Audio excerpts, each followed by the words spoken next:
David Lincoln Productions.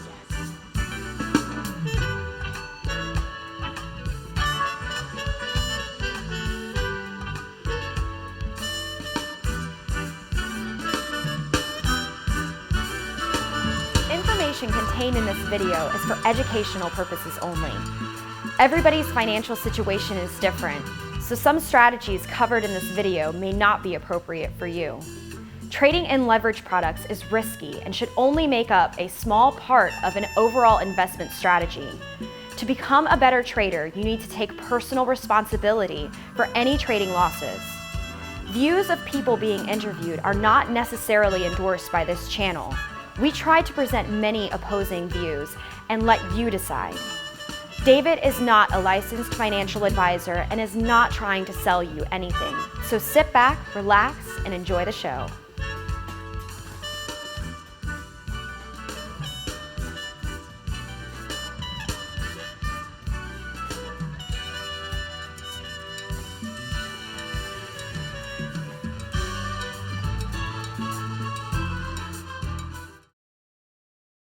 Thanks everyone for watching, and today I have a special guest from the another CBOE veteran, Jacob Mintz. Welcome, Jacob, to the show. Thanks for having me, Dave. Well, it was funny. I think it was funny the story as to how we hooked up, because I was sort of trolling StockTwits, and I came across your name. You had like 1 million followers on StockTwits, and so I pinged you, and you were like, "Hey, Dewey, is that you from the pit or whatever?" That's right. Well, you were a memorable guy. You had a little bit longer hair than everybody else, and you were a little more outgoing. And yeah, I clerked very briefly in the pit that you were trading in back in the day, so I certainly recognized you. So you have a little bit less hair right now, just kind of like the rest of us. Yeah, I think we all do after that period. So you were working with my friend Eric's group. You explained to me, and I don't really. I actually reached out to Eric this morning, and he remembers you affectionately. But I was asking him for details on his group, and I didn't really get many because I only talked to him for a second. What was that group like, and how did you get involved with them? So I graduated from Miami of Ohio in 1999, and back then the hot job was, working for KPMG or these accounting firms, doing consulting. So I was going on those type of interviews, but it just wasn't something that was clicking for me. It's not something that interested me. So I was in Chicago, staying with my uncle at that time, while I was doing all those interviews, and he could tell that I really wasn't into those type of jobs. So he said, "I know a guy down the street that, is making a lot of money on the CBOE. Do you want to talk to him?" Well, in Chicago, everyone's got a guy. I got a guy to get your brakes fixed. I got a guy to make the best corned beef sandwich. Everyone's got a guy. But I was like, yeah, absolutely. I mean, I'm always open to talking to people. And so he introduced me to a gentleman who had been on the trading floor for a long time, and he had a small group. And I went down there, and I stood in the trading crowd, and I could just feel the energy, and I could see how much money was being made. And I was like, I have to be here. So he had an interview with me. I stood with him on the floor for a couple of days, and they offered me a job. After, they asked me some odds questions, stuff like that, a little math, but they were mostly just testing me on, my temperament. Could I deal with the high pressure situation? And yeah, it worked out really well for me. The group was 2 guys who had been on the trading floor for many years, and they had a couple traders and a couple clerks, and I came on board as a clerk, and I stood with those guys for a couple years. Or actually, I'm sorry, for a year.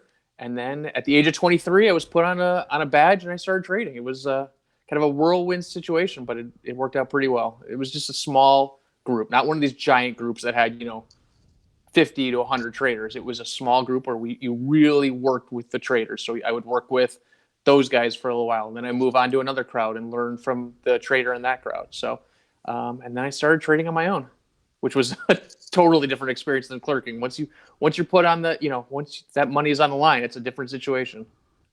So the one that you saw me in, I think, was the Xilinx crowd. Was that right? That's correct. Yeah. Okay. Yeah, because I bounced around a little bit on the floor. Which other pits were your guys in besides that one? So I clerked in the Bank of America crowd. That was where one of my main bosses traded, as well as I clerked in the Triple M crowd. Let's see, I'm just trying to think. In the Yahoo crowd, in the GE crowd. They sent me, they kept moving us around so we could get exposure to, boring stocks like Bank of America, crazy stocks like Yahoo. I mean, that was mayhem. That was back when Yahoo was the hot stock and was moving $50 a day in the blink of an eye. So, yeah, it's interesting. What was so nice about that was people in my group, they had different trading styles. Some guys liked buying premium. Some people were allergic to it and would only sell premium. So it was a way to get different experience in terms of stock volatility as well as trading styles. What kind of education did they offer you? Did they do stuff after the close with you, or did they sort of make you monitor their position, Greeks, that sort of thing, or was it formalized in any way, or was it just kind of as you went along? It was somewhat formal. I mean, it was a fun, loose group, but at the same time, in the morning, I got the first clerking guy I worked with. He had me in there at 5:00 every morning breaking down his positions. So that was in Chicago when I had to get on the train at 4:15 in the morning in the winter. That was that was a rough start. And then I would stand with that guy all day. And then after the close, we would, as a group, all the young clerks would work together, figuring out what a call is, what a put is, doing synthetics, stuff like that, as well as breaking down positions. So it was informal as well as formal. Most of truth be told, unless you're in the trading crowd, I mean, yes, the learning what a call is, learning what a put is was very important. But the real education was in the trading crowds, just seeing live situations, what the experienced traders did when Bank of America gapped up $1, $2, when Yahoo was moving $50 at a crack.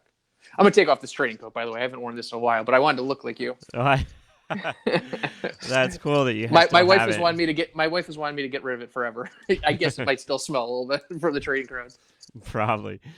Yeah. Yeah, I couldn't find my old one, so I actually called. There's like one company called, I think, Petco, that makes them, and so I called them up and had them make me a fake one. So this is actually fake, but and it probably needs a wash too by now after a couple months. But yeah. Wow, that's really interesting. I know people love hearing about what it was like in the pits back then, and being 23 and going on a badge was not uncommon at all. In fact, it was probably more of the norm. There was very young people down there for the most part, and was a really exciting time. I think like our pit had really swelled when you came in. By the time you got in there, when I first came in there was like a core group that had been there for years, and then I showed up, and it kind of got broken way open in the next few months. I think it was. So did you think of yourself like? Were you into the markets when you were like a little kid? Did you ever think you were going to be a trader or anything like that? Not at all. Really? It was pure luck. I mean, look. I mean, I was always pretty good at math. And in my family, there is a history of gamblers, poker players of sorts. So my grandfather, during World War II, he actually was in the Army, and he was a big poker player, and he earned enough money playing poker to put a down payment on his house. Like, so I mean, and my dad's known as my dad's an attorney, but he's also a good poker player. My younger brother plays poker, and he's at one point in the last couple of years won the world's largest online tournament. So I mean, there is some math and odds certainly in my family. But it was funny, you were talking about young people going into the crowds. When I was put on my badge, and you walk up to that crowd for the first time, and they're like, "Who is this guy? Get out of here! Don't come in here and try and take our money." Somebody was like, "Is this a joke?" Because I mean, I still have a baby face, and I certainly had a baby face at 23. So yeah. They were like, "Who is this 16-year-old kid, and get him out of here?" So yeah, totally. And it's intimidating to walk up to guys who have been, in the crowd for years making money, and you're walking in there and trying to take some of their action. I mean, so that was certainly a rough couple weeks until, I could prove myself of sorts. Yeah, I remember like my first pit was at the P Coast, and like I got abused pretty badly for a while. Fortunately, my firm was very big there and well known, so that helped a little bit. But this one guy turned to me at one point when nobody else was sort of around and said, "Look, everybody in this pit is always going to think of you as an idiot because this was your first pit. But once you go into the next pit, you'll be new to everybody, and they'll know that it's not your first pit, and so you can redefine yourself then. But we're all going to think of you as an idiot from now on." So yeah, I remember so I went into my second pit, which was the EMC crowd, which is where I really kind of developed myself and made a name of sorts for myself. And somebody early on was like, they knew me, they'd seen my face around there, and he was like, I gave a market, the $1 to $1.50. And somebody in the crowd, one of the high shots, was like, "Buy him for $1.50." I was like, "Sold 500." And that was like okay, this guy's not playing around. you can't really push Jacob around anymore. So. Oh, really? So you shoved some down his throat? Huh? Yeah. Wow. And he was like, "I'll buy 50." So that was. Oh, that's I mean, that's a good point. Everybody, they do test you, and I had similar situation where I was in a kind of a small environment where everybody was leaning on orders. So there were all these resting books that, you could trade the trade right now and make, say, $50 a trade. But if everybody leaned on it until the stock moved a little bit more, you could each make $100 a trade, say. And similar thing, like when these guys were being jerks to me enough, I just went in and I bought and sold every book, Right. Buy your book, buy your book, buy your book, sell your book, sell your book, and took all the money out of the pit because if you're reasonably educated, you can stand there and make it so nobody can make money. Right. And that forces people to play ball with you. But most people, even down there, wouldn't do that because they were wimpy, and so. Right. But if you stand there and get angry enough for long enough at these people, you get that killer spirit going. Well, I guess it's almost like luckily I don't know this, but if you go to prison, you got to get in a fight within the first day or something. You need to pick a fight and show that you're not going to be messed around with, and you want to be taken seriously. So yeah, totally. Well, the unique part of your story is that we were all down there. There was a brief period of making money. Things kind of faded away, and your success only started to grow after that point. So how are you able to succeed at transitioning to your own business when so many other people failed? Well, I guess part of my success has been what I learned down there. I'm still using what I learned on the trading floor, trading at home and for myself and for a newsletter that I work with. But when I was on the trading floor for so long, I would be in the crowd and Goldman Sachs or Morgan Stanley or these firms would come screaming in the pit. And it was always, I always think back, it was, if Goldman Sachs, it was always a guy named Ogre, who's like 6'5" and 300 pounds, yelling and screaming and just like going, losing his mind. What's your market? What's your market? Buy it, buy it, buy it. And so, we would sell some. And lo and behold, the next day, of course, there was a takeover or there was an upgrade. It's just like, how many times can I sell calls in front of a takeover or in front of a news event? So from what I learned there, I was like, wait a second, this hedge fund, represented by Goldman Sachs, who's, bringing this order in, they're not risking 10, 20, $30 million because they, want to lose that money. They have a hunch or they may have insider information. I know we think that's all illegal, but, unfortunately, insider information is trading on is a reality. So I started going the same way as them. So when Ogre or Tano or any of these, these intimidating guys came in buying millions and millions of dollars of calls, I would buy those calls with them, or I would buy too much stock. If I sold them, I would buy too much stock against it. So I would start following their big orders. And so that's now something I do for myself at home. If I'm watching the trade tape all day, if somebody comes in buying millions of dollars of calls, I go along and buy the same calls with it. It's not insider information for me to just watch public information and kind of follow into a similar trade. I don't know anything. I'm just Jacob at home watching the computer screen all day. But there's nothing wrong with me following into similar trades. And lo and behold, sometimes there's a takeover or two. Or it doesn't even necessarily need to be a takeover. It could just be hot money rotating into a sector or a stock. So, like recently, in the last couple of months, there was big buyers of these Chinese internet IPOs.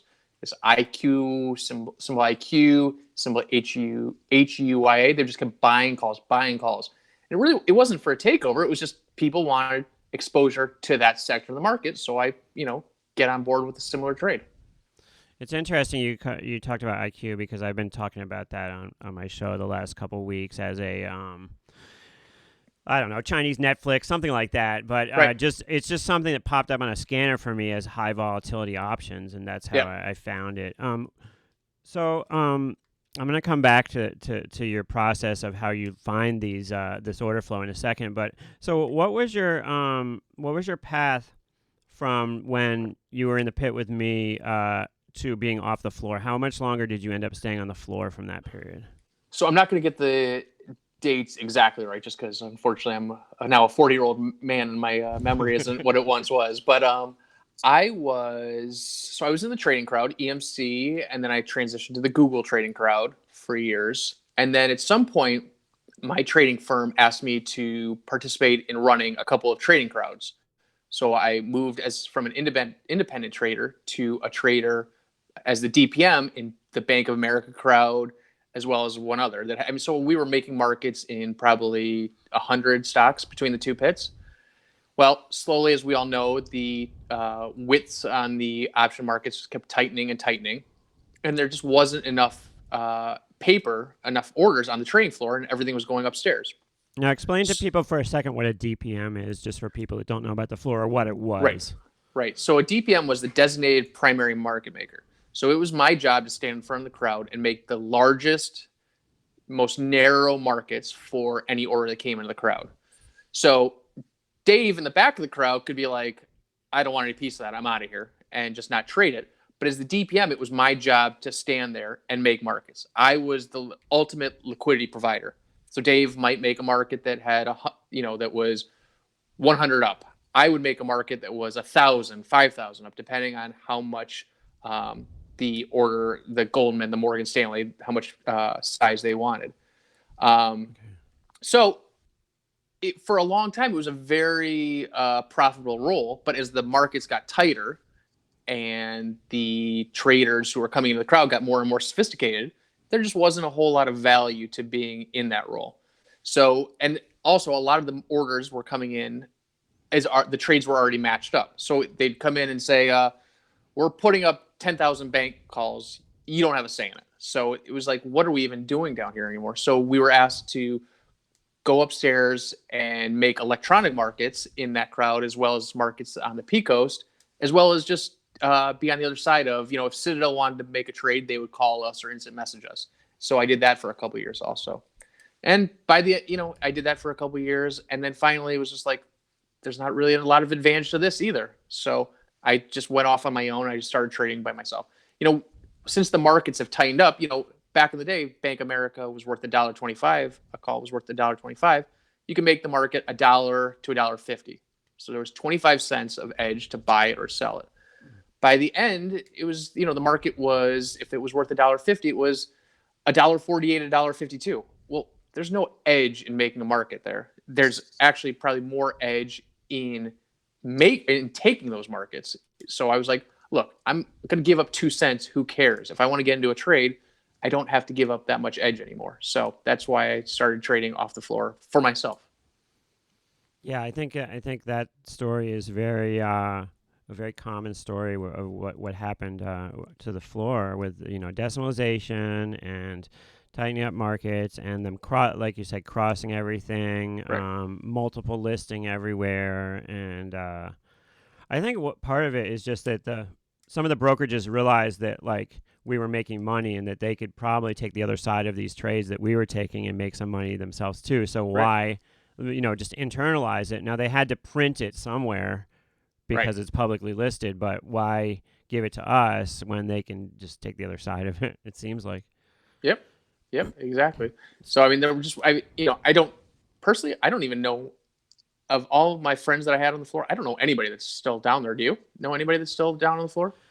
Yeah, I know one guy, but he was always like almost always a clerk. He was a trader for a little while, but a fraternity brother of mine. But he's still hanging out. I think he's hanging out in the VIX now. But he was never a big trader. My old firm still has a couple guys down there, but it's really guys upstairs with 300 or 400 stocks in their portfolio, I think. I mean, I guess the SPX is still rolling a little bit in the VIX, but even the VIX is like just people sitting in front of computer screens. So you might as well be in like Palm Beach or something, you know? Right, exactly. I mean, and that's part of, so I lived in Chicago for years. And then once I left the trading floor, I moved down to North Carolina because it was just, the weather was better. And if I could plug, just plug and play, you just plug it into the internet and you go. And that, with Interactive Brokers and E-Trade and all these various brokerage firms these days, it's pretty easy. The commissions are very competitive, and you can just plug in and you go. I could trade at the beach next week if I wanted to. So it seems like when I first left the floor, like being a market maker or an ex-market maker was like hedge funds and stuff, especially like I'm in Boston, which is a very conservative place, but hedge funds and stuff, they didn't have much respect for floor traders because I think they thought we were like, it was like the Wild West and we were just, we were really risky and, they'd heard of like people blowing out and stuff and they didn't respect it. But it seems like in the last few years, all of a sudden, if you're like, wow, I was a CBOE veteran, people are like, wow, that was a special time and you guys really learned about risk well and, the plus the dynamics of just trading in a pit. Helped you understand stuff, and people know more about it. That we were basically saddled with the worst positions because we were on the other side of wired money, and we had to learn how to scramble out of these terrible positions, and therefore, like now all of a sudden, it's like it's much more respected than it was at the time to be a CBOE market maker. It seems like to me.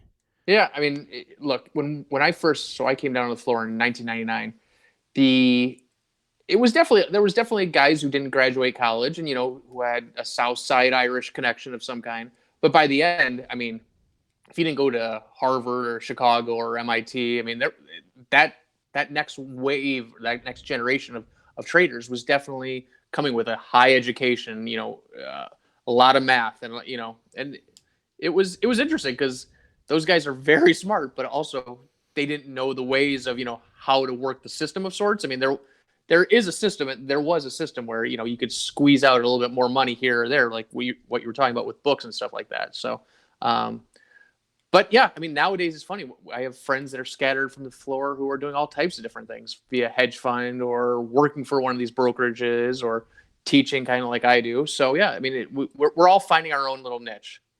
Yeah, it's amazing because like I got back in touch with a bunch of people last year, and these guys, I think to myself like, oh, everybody must have kept all the money they made and must be super successful and stuff, and I went back and it's like some of these people who they squandered it. It was like easy come easy go and it was gone and I guess it's like anything else, just that way. Yeah, I mean, I remember. There was one day where I made a ton of money on something. It's not really important. I was like, should I buy a new Porsche? And I was like giving it like serious thought. I was like, what am I doing? I'm going to drive 60 miles per hour from one stoplight to the next in Chicago. I mean, there's literally no value. So I was smart enough, lucky enough and given enough good advice to not squander away all that money. So nice. Yeah. So how did you, all right. So then you went on your own for a little while and, I'm assuming that kind of didn't work out or it fizzled out or something like that, or no, I still trade for myself. Oh, okay. I thought you meant like on the pit. You were in the pit. Oh, no. Okay, from upstairs then. Yeah. So now I guess my current spot is I just trade at home. I walk, I take the kids to the bus stop every morning, and then I just get dialed into the into Interactive Brokers and my trading tool, and I just look for that option order flow every day. So I trade for myself still, while at the same time I mentor and coach through optionsace.com, where I just, you and I were given a great opportunity to learn a life lesson with options trading. So I kind of like passing it forward, I mean, nobody gets that kind of experience to learn how to trade options. I mean, options really is like learning a new language, right? I mean, Delta, Vega, Gamma, what the heck, Iron Condor. I mean, people just lose their mind. And, they're reading these books. I mean, could you imagine reading Natenberg these days? It is so boring. It's so boring. Yeah. And, videos, it's hard for people to watch videos online and like learn how to trade because, we all learn at different rates and different ways. So what I do is I mentor and coach via one-on-one interactions. So I will either fly to somebody's house, like I've flown to California, New York, Connecticut, and I just sit there one-on-one working with people, learning what a call is, what a put is. Because you can't, if you're just Joe Schmo watching a video, you'll never really understand what a call is. And you can just like yes your way through anything, right? But if I'm sitting there quizzing you, being kind of a jerk, being like, look, here, I'm going to ask you this question again. Do you understand? Then, there's a little pressure to learn, what a call is, what a put is, and really develop those kind of skills. So, I mean, I'm not a jerk. That's not the right way to say it, but, I'm on them. I'm making sure that people are learning because, I don't want to waste their time and money or myself. So I stick with them. What is a call? What is a put? Can you actually sell puts? There's just such misunderstanding about options. You can blow out. There's so much risk. And I'm there to teach them, selling a put isn't that risky. It's the same thing as a buy rate. These are things that people just don't understand, that I sit there with them and I hopefully I do a good job teaching them so they can have a life skill. You could risk, you could take speculative shots with risk. You could hedge with options. You could create income. There's all types of ways to use options, and it should be a part of everyone's portfolio, in my opinion. Well, there are some good resources online, but like you said, people who kind of learn it haphazard by like maybe watching videos or kind of just picking it up as they go, like watching on StockTwits or something like that. There's huge holes in their education, and some of the basics, like just synthetics, are a basic that people don't understand. Many people who I talk to who seem to trade options quite a lot don't understand like synthetics really. Like they don't understand that like the relationship between a $5 call spread and the put spread on the other side, and a whole bunch of things that you and I would consider just the basics that somebody needs to learn. I remember for me learning, it was one of these things where I just didn't get it, and then it finally like clicked in. Right. One of the hardest things for me, which I don't know if it's still needed. It's not needed as fast as, when we were in the pit, we had to be the first one. That was like an added level of difficulty, is that you not only have to understand it, but you have to be the first one. So for me to understand how to figure out where parity was, just to take the price of a call, add it to the strike price, and then compare that to the underlying price was a big struggle at first. So to just see how much a call is trading over parity, then look over at that put and see what the market is in that put.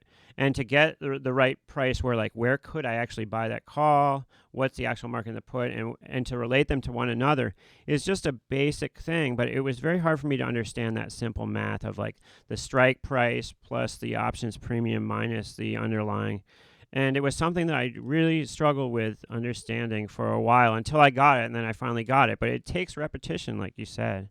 Yeah, so people reach out to me. People have found me. Have found my website, and it'll be interesting. They'll say, Jacob, I need to work with somebody because I've lost so much money, doing this or doing that. It's because they're getting it in education, but they're doing it the backwards way. You don't just go in like. A surgeon doesn't just go in and start cutting, right? I mean, that's a dangerous situation. Well, it's the same thing if you're risking thousands of dollars. Why throw away thousands of dollars just guessing? And so it's always so many times it's backwards. It's like I screwed up. I should have learned first and then started trading. Now I recognize I need to learn first and then start trading. Or I'll have people who say, I'm doing okay trading options, but I think it's kind of lucky, because in a bull market, everyone looks smart. It's easy to buy calls when the market is just racing higher and Netflix is going up every day and you're just buying calls. When the market gets a little choppy, that's when things get a little more complicated. And you have to, I'm one of those guys who everyone seems to label themselves. I'm a long premium guy, short premium guy. Well, I think that's kind of silly. I mean, I'm both. Why limit yourself? Why only make money in a bull market, or why only make money in a sideways market? You got to be able to trade. You need to be able to be long, be short, sell premium. There's all types of ways to make money trading options, and you just need to develop those type of skills.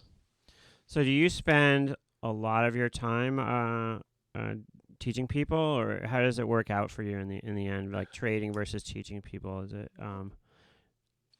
It's kind of like, you know what? It's kind of like, I have not yet figured out when that business gets busy. It just kind of like tomorrow I'm teaching 3 different individuals over the computer.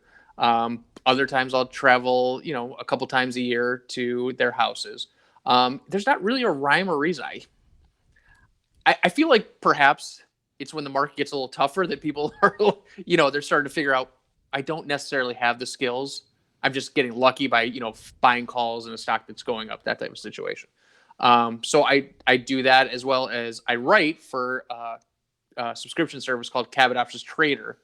And that's where I also do some educational part of that, as well as I share some of the big option order flow trades that I see in the market. So I'm scanning the market all day, looking for big institutional call buying, put buying. And so I will share some of that with the Cabot Options Trader group. so? How does somebody, like, let's say somebody's watching right now and they want to learn, like, maybe they don't want to start doing classes quite yet, but they want to learn to just basically to try to start to track a little bit of order flow. What are some resources that they could use to do that? I know Dr. J does some similar a show that shows like unusual activity. Right. I've looked before at like barcharts.com to find some stuff. I know there's a million scanners out there, but what sort of resources do you use? So I strictly use LiveVol. That was a group that, as the CBOE was starting, as the markets were tightening up and more and more of the trades were going off the trading floor, LiveVol came down to the CBOE and were showing everybody their trading tools, which basically opened up the world for me to see big option order flow across the option marketplace. So if I was standing in the EMC crowd, I could be looking at the computer and also seeing a big buyer of Citigroup calls in a different crowd, and I could get involved with that. So that's the tool I've always used. I think it's fantastic. I've looked at others, but none have had the power of sorts for LiveVol. Or I'm just lazy and I just like it. I don't want to switch to a new system. But I think it is really the tool that most professional options traders use. So do people have to pay a little bit for that service? Yeah, I think it's approximately, depending on what level of system you want, I think it's around $300 a month, which for me, that's nothing. Now, I don't want to pay more, but that seems Right. like a reasonable price to find, hundreds and thousands of ideas all day. Yeah, I really think there's there's a need for services like yours of people to teach people, and because it's not like you can go and take options 101 like calculus in college or something like Right. that, and it's I mean, it's not super complex, but it's a little more complex than just like an algebra course or something like that. I always used to tell people that like they could probably learn the basics of the options. It's basically the amount of material of a 1 or 2 semester college course, if that course existed, which it doesn't. But it's Right. that much material, and it's just like you said, if it's extremely helpful to have somebody challenging you and walking you through it. I mean, that's the way I was trained. I was trained with a blackboard and in mock trading, as well as just one-on-one. And so, yeah, you definitely feel an awesome service by doing that. And Well, I mean, I was ahead. gonna say, it's just, this day and age, we're all so busy. So who has the time to stare at the trading screen all day? Well, traders do. So that's why, so I send to my students, as well as the Cabot group, what I'm seeing all day. That's the value, because people have jobs. People have they have real jobs. They have kids, soccer practice they need to drive to. So that's my job. That's the role that I fill, is both the teaching component and, sharing my experience as well as what I'm seeing in the marketplace. I mean, everybody learns pretty quickly how to find parity in options, but it's that little bit of fluff above parity. That's what we're all trading, and that little bit of fluff, it operates differently than you would think intuitively, and you have to experience options trading for a little while to see what's going to happen. For an example, you might see on your sheets you might sell some out of the money calls or buy some out of the money calls, and it might assign them a 20 delta. But you have to understand where that delta is coming from. If you hedge something with a 25 delta, and then let's say you buy these calls and you sell stock for a 25 delta, and the stock just slowly leaks up to the calls, you're going to lose all the money from your hedge plus the money on the calls if it doesn't quite get to strike in time, that sort of thing. So just people understanding the concepts of like soft versus hard deltas. Sure.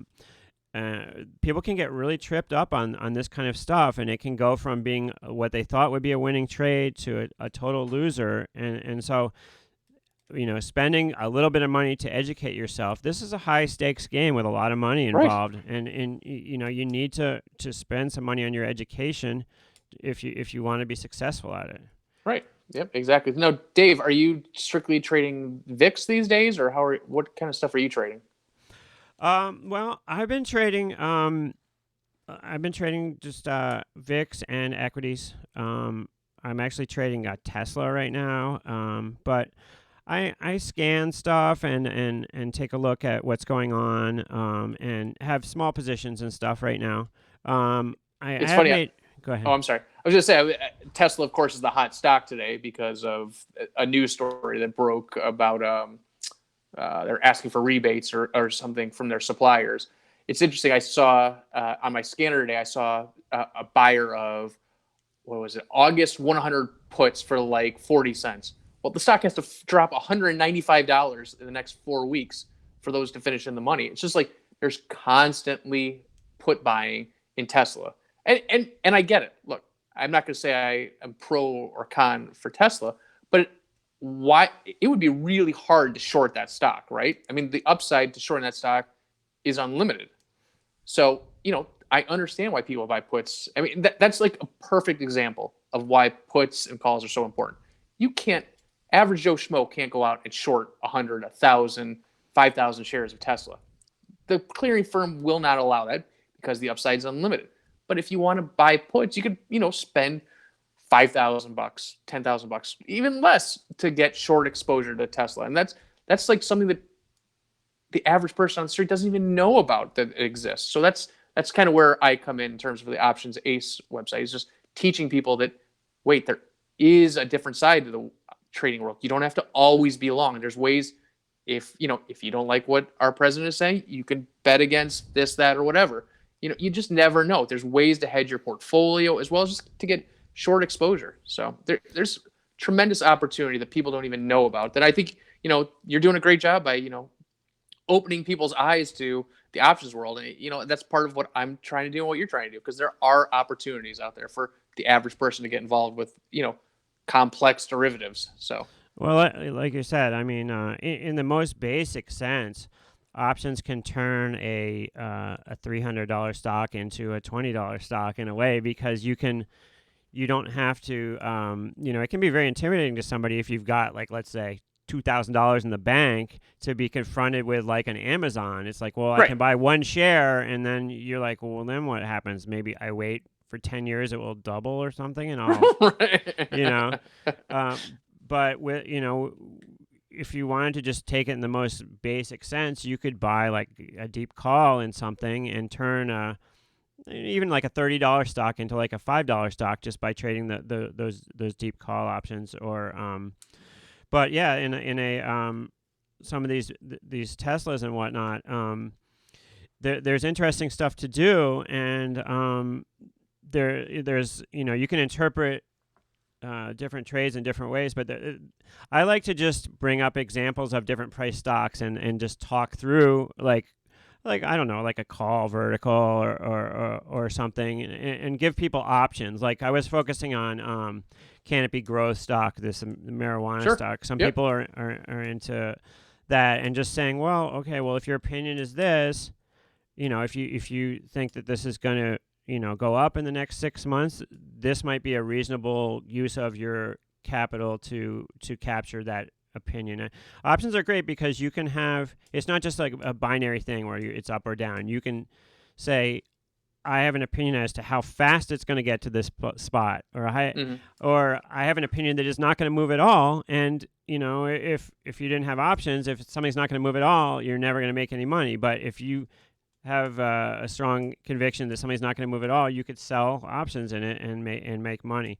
Some people do have these convictions that they want to gamble one way or another on stocks. I was taught as a delta neutral trader, and I pretty much believe that the markets are somewhat random and don't usually get opinions on direction of things.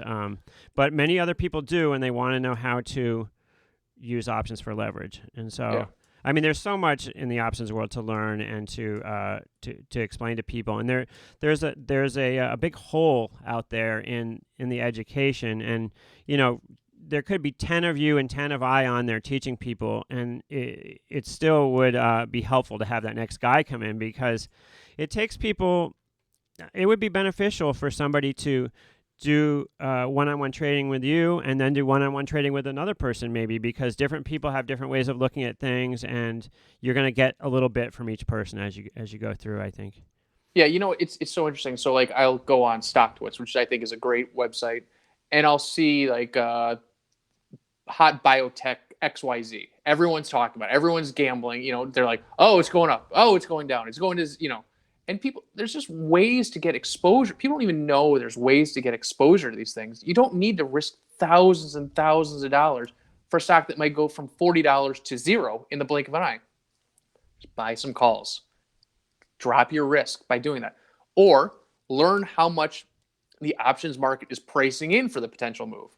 Like it's, so if you look at what the price of the call is and what the strike price of the put is, at the money, you can figure out that the options market is pricing in a $8 move. People may come up, Joe Schmo, again, I keep saying Joe Schmo, but Joe Schmo says it's going to go up $50. Well, actually, the options market is pricing in a move of approximately $10. So like there's ways to get information from the options market as to what is being priced in ahead of earnings. Like, Netflix was pricing in a $38 move ahead of earnings. Well, when it dropped $44 or whatever, that wasn't so out. People were losing their mind. Well, that's approximately what the options market was pricing in. So there's a lot of information as well that you don't necessarily even need to be trading a lot. You can just be gleaning information from the options market. So you can go ahead. No, that's a great point. And like somebody on StockTwits will say, well, it's definitely going to 50. $30 stock's definitely going to 50 in the next 2 weeks. And if you're even just starting out on options, you can pull up that screen and look at an option that expires in 3 weeks, and it shows a 15 delta next to it. You can say, well, actually, the market is pricing in a 15% chance that Right. it goes through 50, and Right. immediately more information than 90% of the guys on StockTwits, and Exactly. you can use that to your advantage. So Yep. even if you're not trading options, taking a look at that option screen gives you a ton of information. And there is that determinalist view that if you had every options order at your disposal that it happened in that underlying, you can tell what's going to happen, moving forward. And that used to be really true when they were single listed, and you could actually get every order. You can't nowadays get every order. You can get the gist of things. You can look at open interest, and you can find big orders. But I have to check out Live Vol. I have not checked it out yet, but I'll definitely have to check that out. I was gone from the whole trading world for about 10 years, and I heard, like, I got the calling came back to me and said, you're a trader, you should be back involved. And I got back involved about 2 years ago, and it's been it's been a great journey since then. This last year, I was reflecting because I had a birthday over the weekend, and I was Happy birthday, Dave. Oh, thanks. Yeah. So your gift's on the way. Oh yeah, of course. I know it was delayed in the mail, and but I've been reflecting on what a great year I've had, just meeting up with all these people, and being away from the options world for a little while. I could really see the contrast as to how things have evolved, and it's definitely a more retail friendly world out there. But Right. as always has been the case, there is imperfect information, and that's how you make money. And there still are a lot of, shall we say, uninformed people out there who are making trades, and even the markets that are being made in some of these issues are suspect to some extent, and that there's opportunities to make money. Now, if you see, if you look in the SPX and you say, well, that market looks totally out of whack to me, I'm going to trade against the people in the crowd, you might want to back up and say, what am I missing? Because Right. those are some of the smartest people in the world out there. But But let me stop you. So Yeah. one thing that when I'm looking at all this option order flow that's coming in all day, so I'm staring at the screen. So if 5,000 Bank of America calls trade, I don't really think much about it. Now, if stock XYZ that I've never heard of before trades 5,000, 10,000 calls, that's where like the red flags go off, kind of like what you were saying. It's like, well, wait a second. Why all of a sudden does hedge fund or institution care about this stock? That's kind of like what I think of myself. I think of myself almost as like a detective. I'm sitting there trying to figure out what is the point. Why are people making this trade? Is this something that I need to get involved with? Is that the first step is, are earnings coming? If earnings are coming, well, then it could just be an earnings shot. Is there a biotech announcement coming? Then again, I'm out. But if it is, and I can't figure out why a trade is happening, that's when the red flag starts coming. Why are they buying 10,000 calls expiring in 2 weeks that are $10 out of the money? People aren't just throwing away millions of dollars. That's when the red flag goes off, and that's when I start really digging into a trade and may get involved. It's like, if something doesn't seem right, well, there might be a reason it doesn't seem right. So that's when I really get excited about a trade. Yeah, And we used to say, they're not all going to work, but it only takes a couple, of those type of finds to really have a big year, a month, or whatever.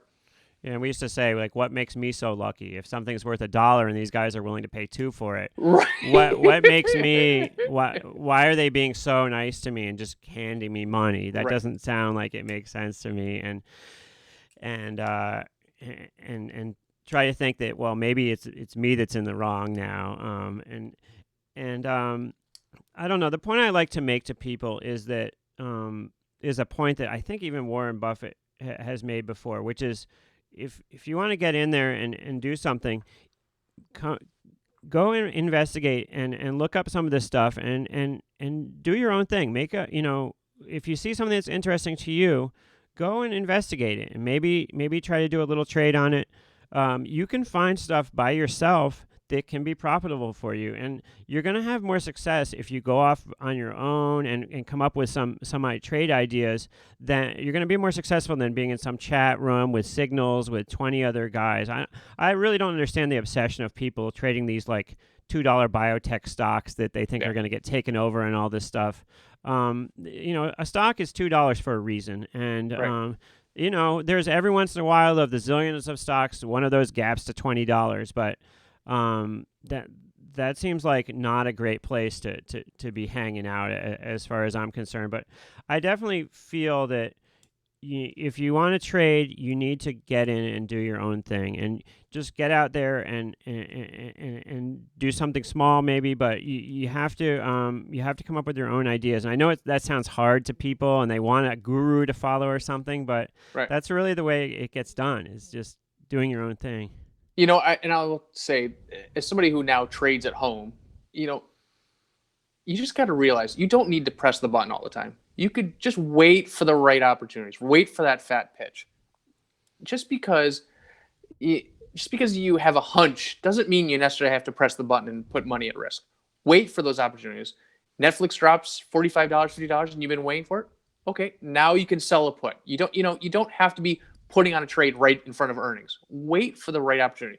If a stock gaps up on earnings, and it keeps going and going, and you can't get in, well, maybe it's time to get in because there's buyers and they won't let you in. You just got to wait for those right opportunities, especially with options. You could be patient with options by selling puts. If you want to get involved with Nutanix and it just keeps going up and up, well, just sell puts. Sell puts a little bit below, knowing that you are willing to buy the stock at that level, and just wait, collect that premium, be that insurance writer. And there's ways to get involved in stocks without chasing the stock higher and higher. It just don't feel like you have to buy weekly calls just because the stock is going up and all your friends are making money. Wait for those fat pitches, I guess.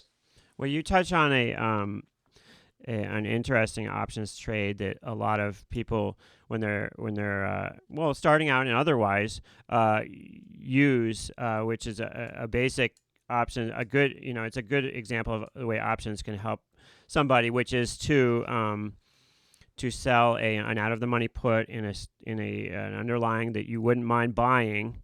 Right. And because if you sell a put, if the underlying ends up expiring below that strike price, you get put the stock to you and you end up owning the stock at that strike price. And so you can sell those, maybe the stock's trading 30 and you'd like to get in around 25, or you could sell that 25 put month after month. If it doesn't get down there, you're going to collect that premium month after month, and then when it finally does get down there to that 25 level, you'll own the stock. It's a much more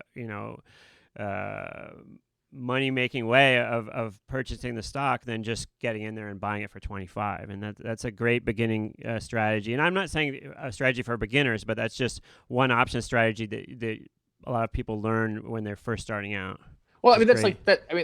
That's something I teach my students. It's like, look, set the level. The level that I want to buy that stock is X. So sell that put, and just know that if the stock drops that level, then you're going to buy it. If you want, you can certainly close out that trade, but that's the level you want to buy it at. Or, for another way of looking at things is, people don't even sell covered calls. They'll buy the dividend stock like Coca-Cola for a 2% yield, let's say. And that's the reason they want to get that yield. But like, I'll sell a covered call and create like 3.5% yield in a month. And somebody will be like, well, why'd you do that? You only made 3.5% in a month. I'm like, 3.5% in a month? You extrapolate, you do that every month. Those are some big numbers. You're going for Coca-Cola for a 2% yield. I just made, over a year, I just made 3.5% in a month. There are ways. People need to learn about options. At the end of the day, there are so many opportunities in the options world.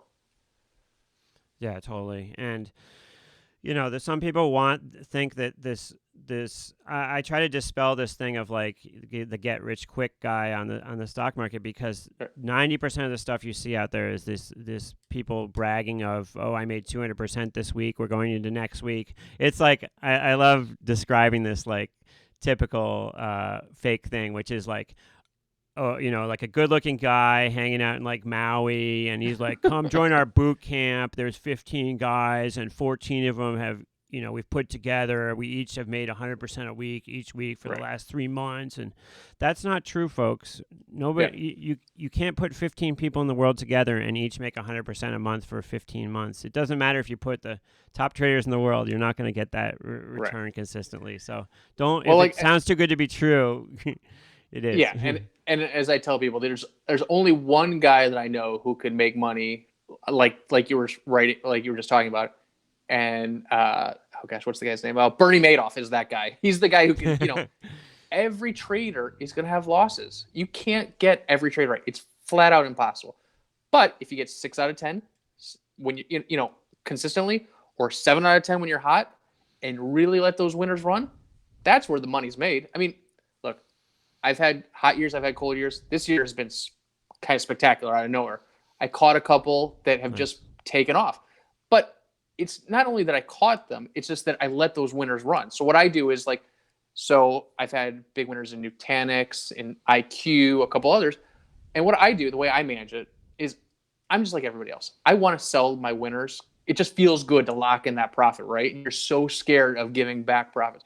So like if I bought a Nutanix call for $4, let's say, and now it's worth $7, well, I'll set a mental stop at $5, let's say. And by doing that is I don't cap my upside. I just let the stock go and go and go. I'm not saying I'm out at $10. Instead, I just let it go as far as I can. But I'll also raise my stop along the way. So when the call is worth $10 now, I'll move that stop to $7. When So it's worth 15, you sort of have a trailing stop loss order that moves exactly, up as exactly. Because otherwise, I'm just like have my finger on the button, ready to sell it. Anytime there's a day where it down ticks $1, I just want to sell it because I don't want to give up those profits. But that's really where the money's made, is letting those, finding that winner and letting it run as far as you possibly can. That's really where I found that the money is being made these days. Because trends just keep rolling in one direction Right. longer than you think they're gonna. Exactly. Yeah. Trends can go on for much longer than you could ever imagine. Yeah, that makes a lot of sense. Do you yeah, a lot of people it's funny because I've been working with these guys who trade Forex all the time, and they have a very disciplined setup where they have it's just a binary trade, and it's like, okay, I'm going to put my stop loss in down, I don't know, whatever percent, and my offer in up, double that percent or something like that, and then they do every trade like that. But options world is it's a little bit I feel reluctant to put a stop loss order or something like that in an option strike, just because I know I'm going to get butchered if they send a market order in. Yeah. I feel like I'd rather just put signals in for myself to watch it when it gets to a certain level, as opposed to just having an automatic order to sell. How do you feel about that? Yeah, it's tough. Yeah. It is tough. I tend to cut. If a position is really bothering me, I cut it in half. I mean, why have the mental stress of having a position that's, totally screwing with your head? And if you cut it in half, then you can step back and, really evaluate a position. That's a great piece of advice. And people are always asking me for advice on a position that's going against them. And every single time they ask me, I say, cut it in half. Cut your problem in half. Yeah. You're not gonna be totally thrilled if it comes back and is a winner, big winner, but you've cut your problem in half, and I think that sounds like a good problem to have, right, to make a mistake like that. Right. Yeah, that is my general rule for loss for trades that don't work. My other is I never double down. I flat out never double down. I want to be wrong on a trade once only. Like I said, we're all going to have losing trades, but to make it worse, I don't see the upside of that. There's a million opportunities a day when you're trading stocks or options. So move on to the next opportunity. I agree. And I think another good thing about not doubling down is that it forces you to admit to yourself that you're wrong and move on, Yeah. Emotionally. You were talking a little while ago about somebody getting a good feeling about something or a hunch, and you see that on StockTwits all the time, and we have to realize that our emotions try to get in the way of our good trading. And some days you'll come in and you're just not in the right frame of mind, and something else has gone bad in your life, and if you're thinking to yourself, well, I trade differently when I'm having a good day or a bad day, then you got to try to get control of your emotions a little bit, I think. I've become very mechanical over the years as to how I react to certain situations. It's very much the same. I'm predictable in a sense. Like if you knew what my position was at a certain time and you said, oh, the stock's going to go $5 this way or that way or whatever, what will Dave do? It's predictable what I would do because I have this routine that I'm in that takes emotion out of it. It's funny because I've been working with these marketing guys to maybe do classes or something like that, and a good trader and just being level emotionally is like the opposite of what you need to actually be in sales. In sales, you want somebody who's very emotional and who's very dramatic, right, and stuff like that, whereas in trading you want somebody who maintains their focus regardless of what the markets throw their way. Yeah, I've always found that I also try to be mechanical, though we're human. It's hard to do that, but it's like I've had a pretty good year, and people are like, wow, this is spectacular. How's this happening? I was like, look, there is a cold streak coming. I don't know when it's going to happen. I'm going to be the same guy when that cold streak happens. But, for now, we're just going to ride the hot streak, and we're just going to go with it. But I will trade the exact same way when the cold streak happens, inevitably. So it's tough. It's tough. It's tough to be a robot because we aren't robots. We're humans. We have emotions. It's kind of like I often compare like being a pro trader to being a pro athlete, and it's like that home run hitter. He hits a home run and he's like professional about it. He runs his bases and it doesn't over celebrate in the same way if he strikes out. It's like the same way, you know. It's like keep your composure at all times. And it's hard. It was hard for me to learn on the floor to keep my composure. It took a long time for me to be to kind of detach myself emotionally from stuff. It took a very long time because money's serious to everybody, you know, and money makes our world go around in many ways, and losing money can be very emotional, and it can change. You know, you can get all caught up, and the thing is if you find that happening to you, I think for people, if you find yourself getting emotional when you lose, cut your size in half. You know, get it to the point where like you don't want to be risking like your mortgage payment or something on this kind of stuff. And people it's easy to get way too involved in trading, especially when you're first starting, and get so excited that you want to be quote unquote all in. Yeah. And it's like, get smaller. If you're having problems like that and you're emotional, get smaller, because there's always another trade around the corner, like you said. Yeah. I've had people reach out to me on my Options Ace website, and they'll be like, I want to quit my job and start trading full time. Like, slow down. You need to, that is money for your family. You know, you need to stick doing that stuff, but you can learn, and this could be something that you're doing on the side. And if you develop a system that, that really works, then a couple years down the road, you can do that. This is not like a quick, you're not going to make hundreds of $1,000s your first year trading. That's just flat out not possible. So, you have to develop a system in this type of market to really get ahead. Yeah, and the stakes go up a whole lot if you quit your other job and you're then the pressure's on, and you may have a significant other or something who's leaning on you, and when the pressure's on like that, it changes things, and it makes it a lot harder for you. It really does. And even like Warren Buffett talks about having that engine to help you have dollars to invest. Well, that other job can be that engine. You can manage a decent amount of positions having a second job. I mean, it's not like you don't need to be actively trading every day to manage positions. I mean, you can adapt your style to having another job quite easily. Yeah, especially this day and age where you have your smartphone on you. You can just take a look at your smartphone, stocks up, down, whatever, move on, So you can have a full-time job as well as trading on the side. Yes, absolutely these days. I think most people that I come into contact with are in that sort of situation where maybe they've been successful at another job. Maybe they're a doctor or a lawyer, or they've been successful in another job and they're getting into the markets now, and they find they really enjoy it. And you can definitely have several positions and keep your other job as well. So no reason to jump. So tell me a little bit about the Cabot newsletter and that whole business, and how people get involved with that and what that has to offer for people. Sure. So I'm chief analyst of Cabot Options Trader, and it's simple Google search will find Cabot Options Trader.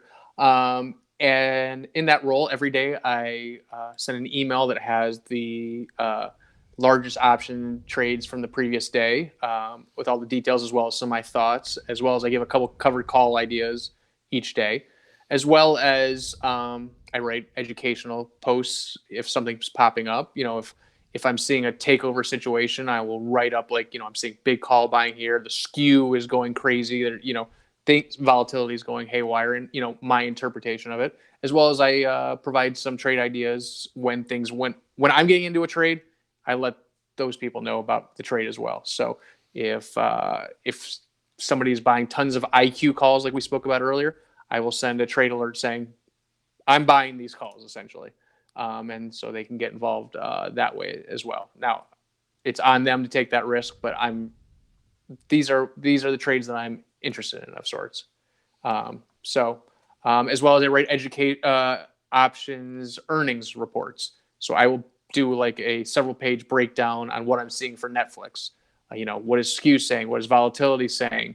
What is open interest saying? Stuff like that. So basically at Cabot Options Trading, you'll hear from me every single day. I do quite a bit of writing. in my younger years, I enjoyed writing. So it's something it's a role that fits me perfectly. Nice. So how does that business set up? Is it a subscription service or? Yeah, it How is does a it make money? subscription service. Okay. To be honest, I don't even know the cost. I'm the trader of sorts. I'm not the back end Gotcha. business guy. But yeah, it's a subscription service, and those people who subscribe have access to my email all the time. So they send an email because I'm in front of the computer. I'll respond. If it's slow, I'll respond within a minute or two. If the market's busy, I'll respond in an hour. But I'm always there for their questions So on the market. how'd you get hooked up with those guys? So I was trading for myself, and my wife actually was like, "This LinkedIn thing is really this thing's growing. You should just put a profile out there. Just everyone's doing it, so put a profile out there." So I did, and LinkedIn through their algorithms of sorts said Cabot, CABOT by the way, is looking for an options analyst, and so I sent something along, and we matched up, and it's been 5 or 6 years, I guess, at this point that I've been working with them. It's a great company. I'm a remote editor, so I'll fly up there once a year to speak at a conference, but otherwise I'm doing the job remotely, just like a lot of people are these days. Nice. Where do you fly up to? They're based out of Salem, which is Salem, Massachusetts, which is just outside of Boston. Oh, okay, cool. Yeah. So, yeah, that's in my neck of the woods. it's a small company, but there's analysts in Colorado and analysts in Florida. We're just kind of all over the place doing our own thing, and then driving it through the home office. Nice. Do you think the options industry is like expanding now, or is it at a certain level? It's hard for me to tell because I just came back to it over the last couple of years, but it seems like that there's a ton of people out there who are desperate for information.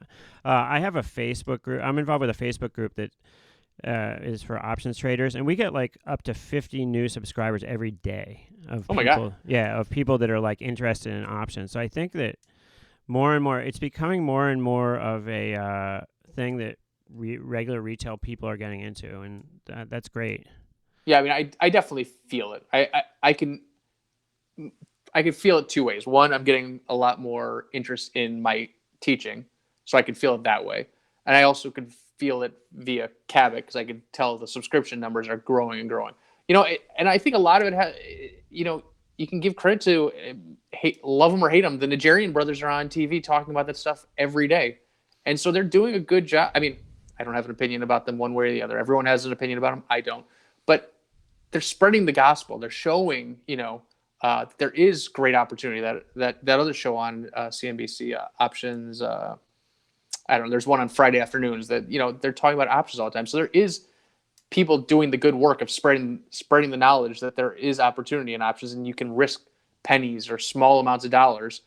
The old saying is risk pennies to make dollars. Well, it's actually risk dollars to make thousands of dollars. There are those opportunities out there, and you don't need to buy one share of Amazon, like you said. You can you can buy one call, which gives you the right to control 100 shares. That's a powerful tool for the average person.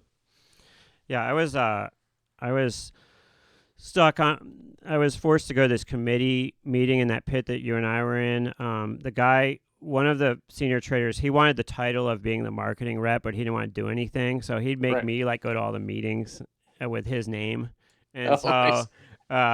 the only like quote unquote other normal guy that wasn't like gray haired or like not who wasn't like way older and stuff was Pete Nigerian for all these meetings. So I would hang out with him a lot, and he's a super nice guy.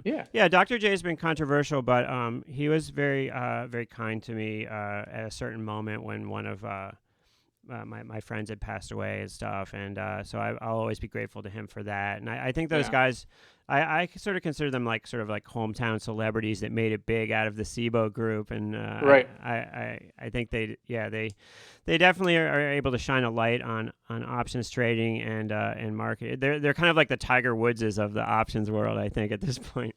I mean, they've created a great system, but they're also marketing geniuses of sorts. I mean, good on them. They got in early. They've got a look. They got a style, and people know them. So, good for them. Nope, totally. So all right. Well, listen. I really appreciate you coming on, and I know that a lot of my followers will be interested in checking out not only personal coaching, but also the newsletter. There's a lot of people, most of my followers are like VIX people, but a lot of them want to get into options. And I know that they've, I produce a lot of content that's like basic option stuff, and I know they want to get involved in it. The VIX, UVXY and VXX, just because of the state of the market this last 6 months or something, there hasn't been as much opportunity as there was at certain times for people. And so I know people are looking to kind of expand their knowledge. And so there's a perfect spot to go to check someone like you out to teach them a little bit more about options, because it is tough to go it alone. There are resources out there. I like Tasty Trade, Options Alpha. There's some websites out there, but to really dig in, it takes a little bit more of a commitment, I would say. And so that's a great spot. So thanks so much for coming on, and stay with me when I close things, and we'll talk for a little bit after. Okay. Thanks for having me, Dave. I really appreciate the opportunity. And if anybody wants to reach out to me, you can go to optionsace.com. And I'm open to teaching as well as talking. I mean, there's a ton of opportunity in options these days. You just need to know what you're doing before you get really involved. Learn what you're doing before you start pressing those buttons. That's my one major takeaway. Well, yeah, it's like, one small error would pay for the classes for like a year is what it comes down to. So, do the smart thing and learn a little bit before you jump in on this stuff. If you think you know about it from watching a couple YouTube videos, give yourself the added little extra of maybe just start with one session with Jacob and see how it goes, and I guarantee you'll learn a ton from it. Yeah, I mean, I've gone up to girls at the bar before and been rejected. So you can come and visit me, and if you don't have any value, you can walk away, and I will not. My heart will not be broken. So nice. All right, thanks everybody for watching. Once again, sponsored by Gorilla Trades this episode, and we will see you again shortly tomorrow. Thanks again, Jacob, for coming on. This has been really fun. Thanks, Dave. I appreciate it. All right, talk to you soon. Bye.